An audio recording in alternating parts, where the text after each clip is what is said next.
My dear friend, ஷார்ப்பா 10 o'clock வந்து உன்னை பிக்கப் பண்ணிக்கிறேன். ஃப்ரெஷ்ஷா கிளாஷ் வாங்கி கழுவி வைக்கிறேன். உன்னை அளந்து அளந்து ஊத்து அப்படி ரசிக்கிறேன். உன்னை சாதா வாட்டர் உங்க உடம்புக்கு ஒத்துக்காது. அதனால பத்தியா காஸ்ட்லி வாட்டர் பாட்டில் வாங்கி உன்னோட மிக்ஸ் பண்ணி அப்படியே கலர் மாத்துறேன். உள்ள போறிய சும்மா போற மிக்சரு காரா புந்தி ஆம்லேட் ஆஃப் ஆயில் உன்னுடைய பெஸ்ட் ஃப்ரெண்ட் அங்க பாரு சிக்கன் பெப்பர் ஃப்ரை அவனை உள்ள அனுப்புனால்தான் நீ திருப்தி ஆவ. அவனே அனுப்புறேன்ல. எல்லாரும் உள்ள போய் ஹாப்பியா இருக்கீங்களா நாச்சு? அப்புறம் ஏன் குடல் எரியுது? நீ உள்ள போனதுக்கு அப்புறம் கண்டவன்ட் எல்லாம் செருப்படி வாங்குறேன். தேவை எனக்கு இவ்வளவு செருப்படி வாங்கினதுக்கு அப்புறம் கூட நான் வந்து உன் கூட லாஸ்ட் 20 years ஃப்ரெண்ட்ஷிப் வச்சிருக்கேன்னா என்ன காரணம்?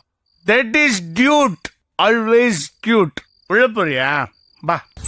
கோவப்படாத, நான் தான் பேசிட்டேன். போடி போடி பட்டும்.